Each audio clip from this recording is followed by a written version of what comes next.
सिंधी ख़बरुनि खां पोइ सूबे मेरान में हिकु दफ़ो वरी भली ख़बर असीं हुआसीं मुख़ातिब आहियूं रेडियो पाकिस्तान हैदराबाद जे स्टूडियो नंबर पहिरें मां ऐं सूबे मेरान लाइ हीअ पेशकश आहे प्रोड्यूसर ख़ालिद हुसैन जी।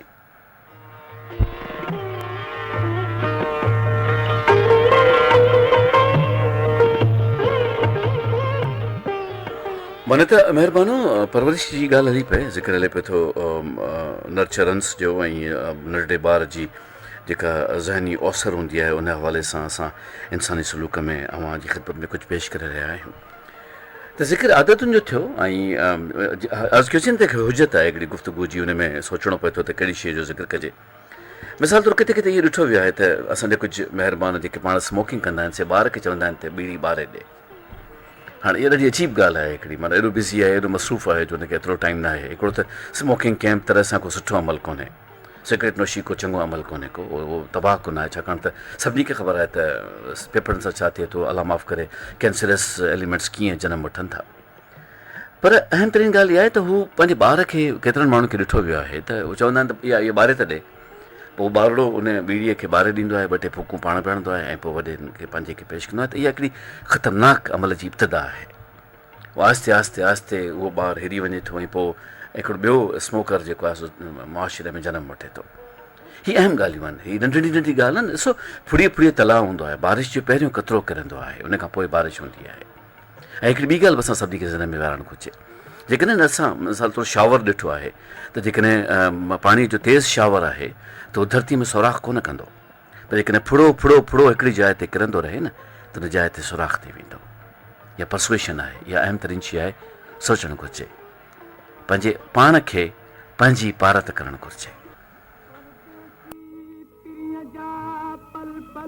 पवन पूर चिकन फत फिराक में नीह सदा नासूर मुर्तज़ा मजबूर कयो मोहबत महबूबन जी ए पिरी परदेस वारा प्यार जी पारत हुजई अहद जी अंजाम जी इकरार जी पारत हुजई ए पिरी परदेस वारा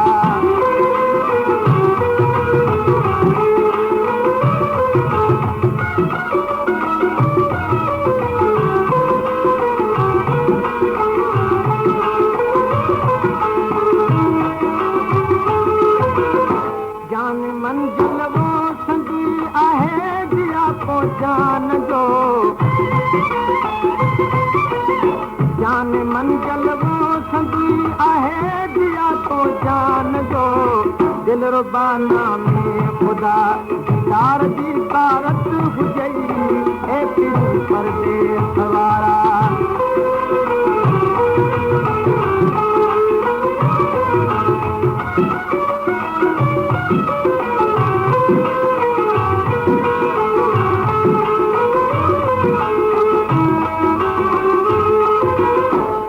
सरिया जी हम हाणे माज़रो तूं माहिताब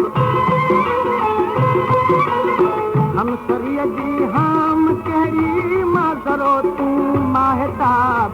नाज़ परवर मींहं जे नादार जी पारत हुजई ए पिरी परदेस वारा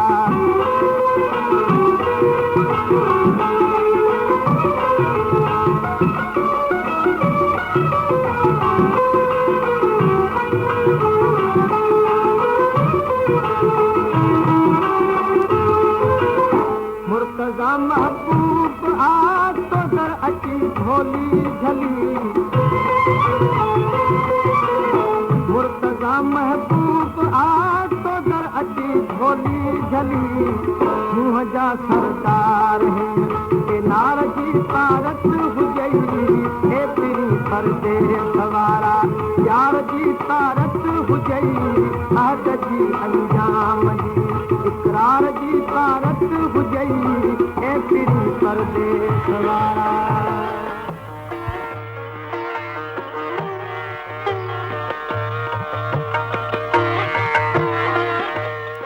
साईं दादाई साहिब जी शाइरी हुई, सैयद मुत्सा शाह दादा ही आसूदे ख़ाक आहिनि टंडोला यार में, ऐं फोटे ज़दरी जो आवाज़ु, सरारी जो आवाज़ु छा त कमाल कमाल तजनीस हरफ़ी आहे जेके असीं कंदा आहियूं था। मुर्तज़ा महबूबा तो दर अची झोली झली, सूंहं जा सरदार हिन पैनार जी पारत हुजई।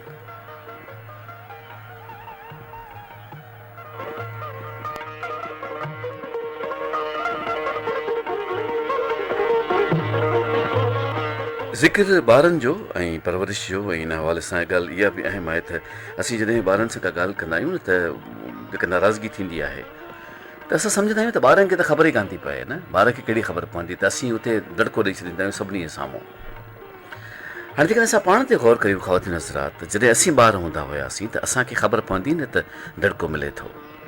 बेइज़ती थिए थी, वॾो कावड़िजे थो, असांखे ख़बर पवंदी। हीअ त दौरे जदीद जो ॿारु आहे जेको तव्हांजी मोबाइल फ़ोन ॾे इशारो करे चए थो त इहो ऐप खोले ॾे, मूंखे ख़बर आहे त तूं हिनखे बंदि करे छॾियो आहे। 2 सालनि जो ॿारु तव्हां खां व्हाट्सएप खोलाए थो, 2 सालनि जो ॿारु माना एंड्रॉइड फ़ोन ते कार्टून्स ॾिसे थो, त उहो ॿारु केॾो ज़हीन ऐं केॾो न शार्प हूंदो। त छा न हुजे त जॾहिं असीं हिननि खे का ॻाल्हि सम्झायूं था, ख़ासि ख़ुदा न ख़ासि त जेकॾहिं कंहिं कावड़ जे अंग में का ॻाल्हि सम्झाइणी आहे त छो न अकेलाइप में सम्झाइजे, छो न तरीक़े सां सम्झाइजे। मतिलबु ईअं सभिनी साम्हूं ॻाल्हि कयूं था न त तव्हां ॾिसो था त ॿार बि नाराज़ थी वञनि था, हुननि खे बि इहो महसूसु थिए थो त कावड़ मलाल ताना तकरार ईंदे वेंदे।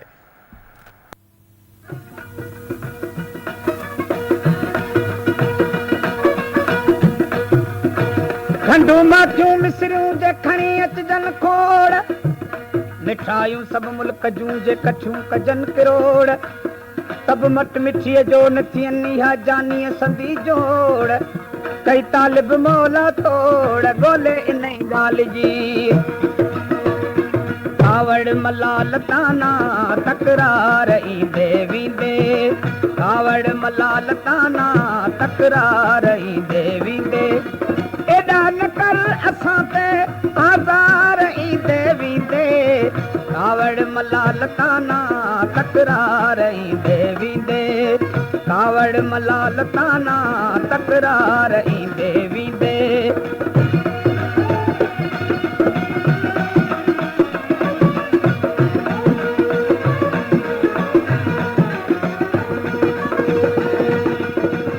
आवाज़ जी सुरहान मोहम्मद कासिम ओठे जी आवाज़ सां गॾु शाइरी दादा साहब जी। रोज़ तुए जुराहूं निकिरो सजण निहारियां,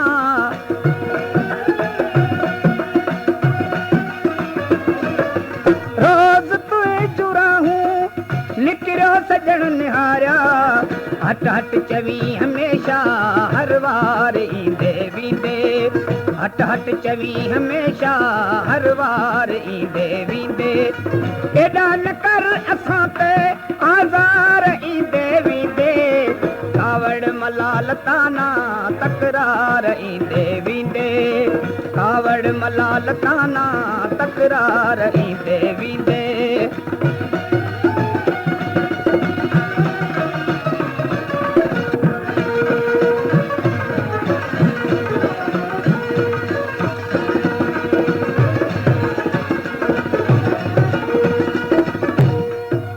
दाहूं करियां त तड़का मिनतूं करियां त माणा,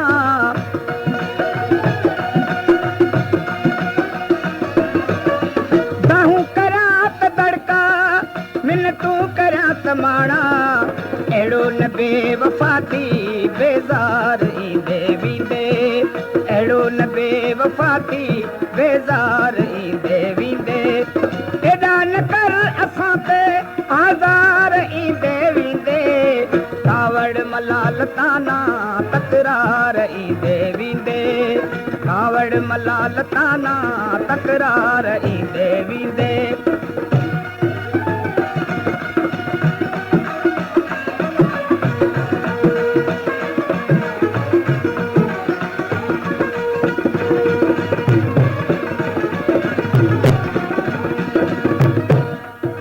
महबूब मुर्तज़ा खे नज़रे करम थी घुरिजे,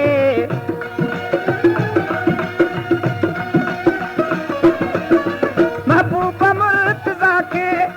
नज़रे करम थी घुरिजे, कॾहिं खिली करियो का खीकार ईंदे वेंदे, कॾहिं खिली करियो का खीकार ईंदे वेंदे, एॾा न कर असां ते आज़ार ईंदे मलाल ताना तकरार ईंदे वींदे कावड़ मलाल ताना तकरार ईंदे वींदे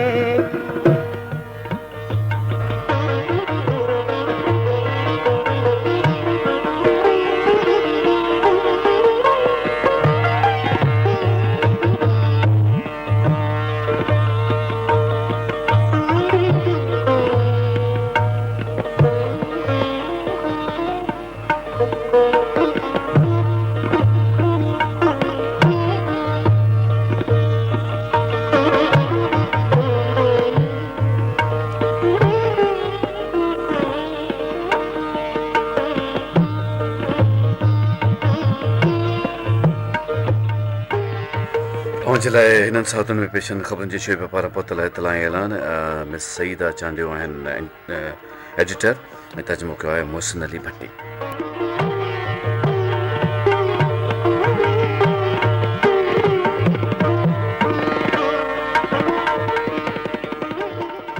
हैदराबाद जी ज़िले इंतज़ाम में हिकु ऐलान में वालदेन खे अपील कई आहे त हू सुभाणे खां पोलियो ख़िलाफ़ शुरू थींदड़ मुहिम दौरान पंहिंजे 5 सालनि ताईं उमिरि जे हर ॿार खे पोलियो जा फुड़ा ज़रूरु पियारीनि।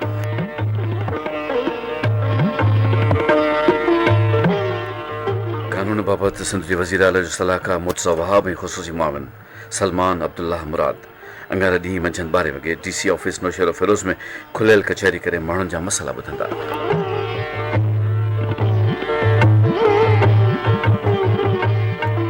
सिंध यूनिवर्सिटी जामशोर ऐलान कयो आहे त यूनिवर्सिटी सां लाॻापियल कॉलेजनि में MA MCOM ऐं MSc जे सालियाने इम्तिहाननि लाइ फॉर्म्स 8,000 रुपया लेट फीसां हिन महीने जी 25 तारीख़ ताईं वसूल कया वेंदा।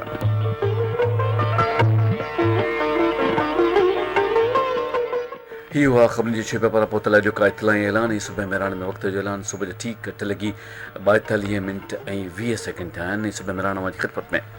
रेडियो पाकिस्तान हैदराबाद जी स्टूडियो नंबर 13 मां प्रोड्यूसर ख़ालिद हुसैन पेश करे रहियो आहे।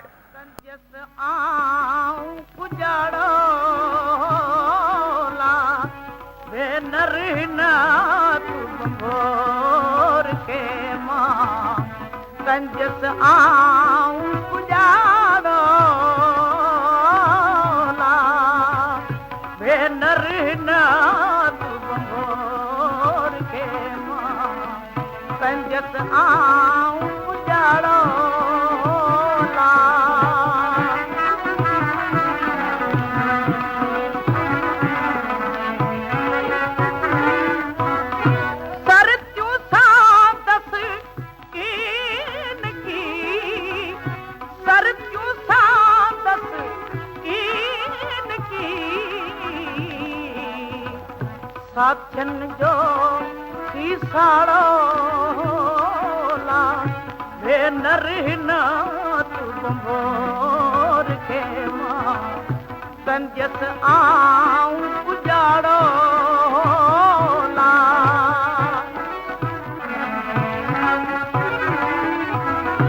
विद्रवा तू वाड़िया विद्रवा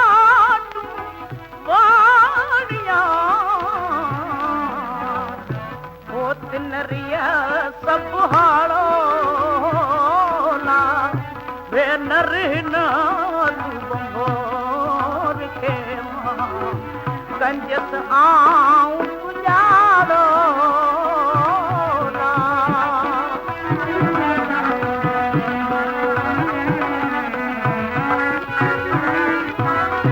रोई रंगी जस रात सा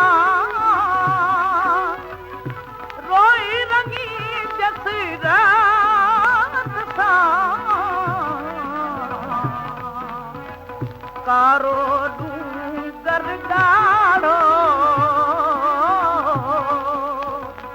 भेनर हिना तू भोर के मां कंजस आऊं पुजाड़ो ला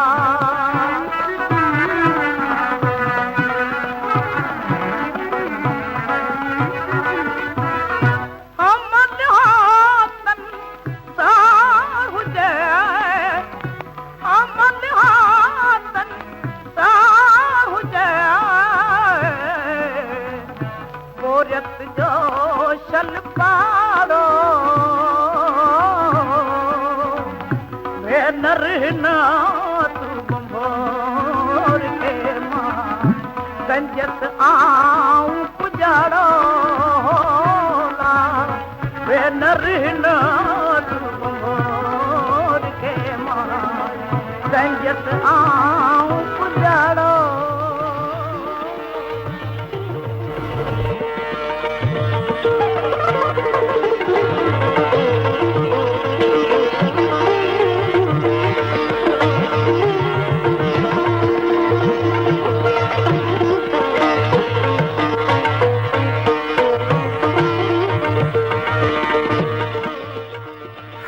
तौफ़ीक़ सितार जो झालो हलायो आहे माना सुबह मेहरान जा इख़्तितामी लम्हात असांजे वेझो पिया अचनि ऐं अलावा सही असां करायासीं ख़ुदि नज़ात हिकिड़ो मुनफ़रिद यगानो आवाज़ु ऐं हिकिड़ी गूंज हूंदी हुई खर्ज जो आवाज़ु हुयो ऐं जॾहिं बि हू गायकी में हिन में गायकी में संस आलाप बुलंद थींदो हो त ॼण रूह खे वलजी या वकोड़ियो थी वारी कैफ़ियत थी वेंदी हुई ऐं ईअं ई असां वटि मौजूदु आवाज़ु आर्काइव्स मां ई चूंड करीमा बाई जो हालांकि जेको नौजवान नस्ल आहे उहो असांखां पुछंदो आहे त अच्छा दी तव्हां असांखे छा था ॿुधायो त असीं चाहींदा आहियूं त असां तव्हांखे इहो ई ॿुधायूं तव्हांखे ख़बर हुजे त असां वटि माज़ी में कहिड़ा कहिड़ा हीरा जवाहिर झिरकंदड़ आया आहिनि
पेश है सुबह मेरान जी मखसूस मज़द चा अब्दुल लतीफ़ पेटाई रहमतुल्लाह अलैह जी शायरी जो तत लफ्ज़ आवाज़ सईद सालिम अहमद शाह जो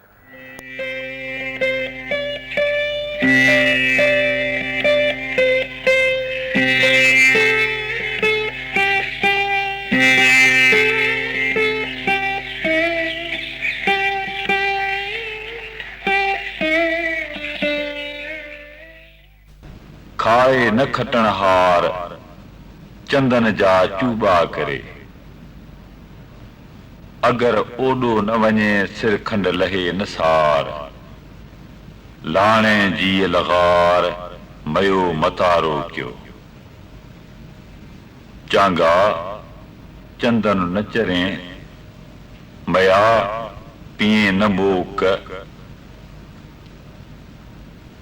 चांगा चंदन न चरे मया पिए न मोक अगर ओडो न वञे थुकियो छॾे थोक लाणी विचा लोक तो कहिड़े अगर आवड़ी जियां कोड़ बकाठियूं 5 लखें पाव जियां कोड़ बकाठियूं 5 लखें पाव मयो तह मागाव ॾीहाणी ॾार चरे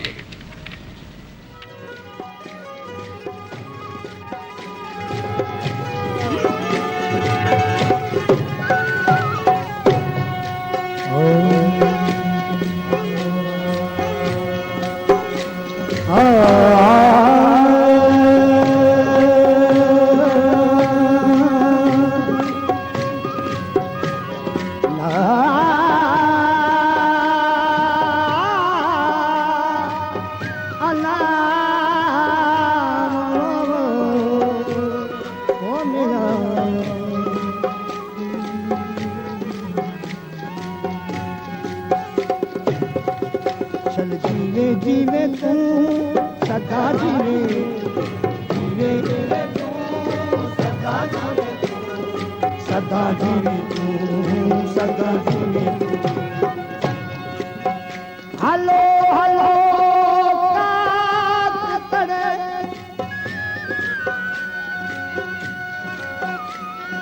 ओ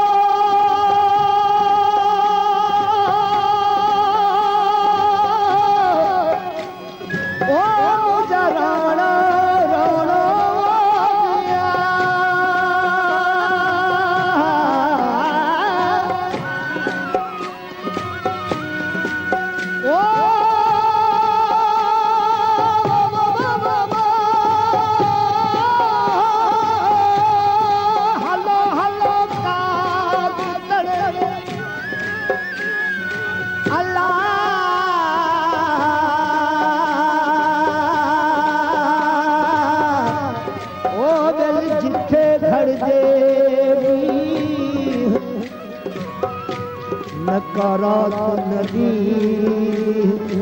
सबका पासे तेरी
सुराब फ़क़ीर ऐं लण फ़क़ीर जी आवाज़ जो कॉम्बिनेशन हुयो राणे जा आलाप हुया ऐं माज़र सां त वक़्तु मुख़्तसिर हुअण करे तव्हांजी ख़िदमत में आइटम पूरो पेश न करे सघियासीं स्टूडियो जे खिड़ाल ॾे निगाह वञे पई त बसि हींअर मोकिलाइण वक़्तु आहे तकनीकी सहकारी तौफ़ीक़ अहमद मेमण मौज मेज़बान महमूद मुकुल ऐं प्रोग्राम लाइ पेशकार ख़ालिद हुसैन नवाज़ लाइ हिकिड़े सदाबहार ॾींहं जी दुआ करंदे इजाज़त घुरूं था फ़ी अमान अल्लाह आहे